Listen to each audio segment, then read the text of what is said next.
네, 정치 보복, 이 말이 요즘 국민의힘 의원들 사이에서 유행어가 되어가는 것 같습니다. 서울 양평간 고속도로 종점 변경 특혜 의혹과 관련해서 출국이 금지된 김선교 의원이 그제 7일이죠. 기자회견을 열고 명백한 야당 탄압이고 수준 낮은 정치 보복이다라고 주장을 했습니다. 어제는 김건희 특검팀이 윤상현 의원 사무실을 압수수색했는데요. 관련해 국민의힘 송원석 원내대표가 압수수색을 강행하는 것은 전형적인 정치 보복이다라고 발언을 했습니다. 참 편리한 주장이죠. 특검의 수사를 정치 보복, 이 네 글자로 규정을 하고 우기면 그동안 있었던 의혹들이 전부 없던 일이 됩니까? 특검을 거부하는 자가 범인이다. 20대 대선 당시 여러분이 만든 명언입니다. 특검 수사에 성실하게 임해야 되지 않겠습니까? 그래야 나중에 모든 진실이 밝혀졌을 때 그나마 조금이라도 덜 부끄럽지 않겠습니까? 악마는 디테일에 있다라는 말을 기억하시기 바랍니다. 변명이 길어질수록 곳곳에서 허점이 드러나기 마련입니다. 김선교 의원은 기자회견에서 고속도로 노선이 원안이건 변경안이건 김건희 땅이 있는지 알지 못했다라고 주장을 했는데요. 윤석열의 장모 최은순에게 허가를 이렇게 잘 내준 김선교 의원이 김건희 일가 땅이 있었다라는 것을 몰랐다고 우기면 누가 믿어주겠습니까? 변경된 종점안은 김선교 당시 군수가 무리해서 만든 남양평 IC로 연결이 됩니다. 그리고 그 IC를 지나면 김건희 일가가 사업을 벌이고 또 김선교의 양평군이 허가를 내준 공흥지구로 연결이 됩니다. 그런 큰 그림의 설계도는 김선교 양평군수 재임 기간이었던 2018년 작성된 2030 양평군 기본계획에 이미 제시되어 있었습니다. 돌고 돌아 김건희고 또 돌고 돌아 김선교인데 이래도 모른다고 할 수 있겠습니까?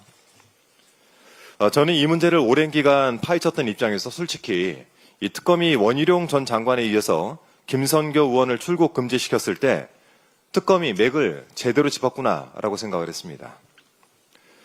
자, 아울러 압수수색을 당한 윤상현 의원은 어제 입장문을 내서 이렇게 말했습니다. 대선 이후 다시 압수수색까지 하는 것에 대한 의도와 이유를 잘 모르겠다. 이 상황에서 대선을 언급하는 윤상현 의원의 의도와 이유를 저도 잘 모르겠습니다. 2022년 대선에서 낙선한 이재명 당시 대통령 후보도 같은 심정이었을 텐데 이제 역지사지가 좀 되십니까?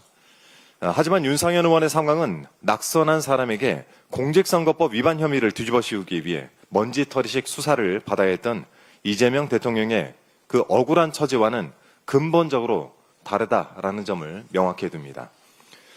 국민의힘에서 정치 보복이라고 하소연을 해대니까 이 괘씸함을 느낀 국민께서 기어이 옛일을 끄집어내셨습니다. 기억을 하실지 모르겠는데요. 지난 2023년 6월 21일 국민의힘 의원 67명이 불체포 특권을 포기하겠다라면서 이 서약서에 서명한 일이 다시 화제가 되고 있습니다. 그 명단에 김선교 의원 이름도 선명하게 남아 있습니다. 대한민국 헌전사에 불행한 일이 더 발생하지 않길 바랍니다만 이 어떤 상황이 오더라도 국민께 드린 이 약속은 잊지 마시기 바랍니다. 자, 밀라노에 출장을 간 오세훈 서울시장에 대한 이야기 저도 짧게 한마디 덧붙이겠습니다. 밀라노에서 K뷰티 그리고 K패션의 매력을 전파하고 있다더니 느닷없이 현지 기자 간담회를 통해서 국민주권 정부의 부동산 정책을 비판하고 나섰습니다. 오세훈 시장이 30조 원이 넘는 추경을 하고 20조 원 가까이 시중에 풀겠다는 정부를 보면서 과연 부동산 가격을 지킬 수 있을지 우려된다라고 말을 했습니다. 이 말도 좀 이해가 잘 안 되는데요. 부동산 가격을 지킨다라는 것 정확하게 무슨 의미로 이야기를 한 것인가요? 그간 오 시장의 행적을 밀어보면 이미 천정부지로 뛰어있는 이 부동산 가격의 고점을 사수하겠다. 이런 의미로 읽히는데 맞습니까? 좋습니다. 의도에 어쨌든 오 시장은 국민주권정부의 부동산 정책을 비판할 입장이 못 됩니다.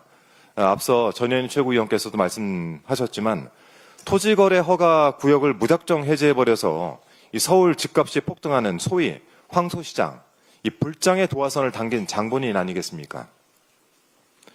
오 시장이 불을 붙인 서울 부동산 거래시장은 국민주권정부의 가계부채 대책 발표 이후에 이 조정 국면에 접어든 상황입니다. 비판을 하려거든 현실을 정확히 알고 하셔야 될 것 같습니다. 오 시장이 그토록 자랑하는 신통기획도 도입 5년 차에 접어들었지만 실제 착공은 2곳에 불과하다라는 보도가 있습니다. 서울시장으로서 관내 부동산 상황에 대해서는 국민 앞에 겸허히 반성하는 모습이라도 연출을 해보시기 바랍니다. 어제 서울은 큰 고충을 겪었습니다. 118년 만에 기록적인 폭염에 이어서 폭우가 쏟아져 곳곳이 침수가 되었습니다. 오세훈 시장께서는 밀라노 여행 그만하시고 이제 그만 귀국하시길 바랍니다. 이상입니다.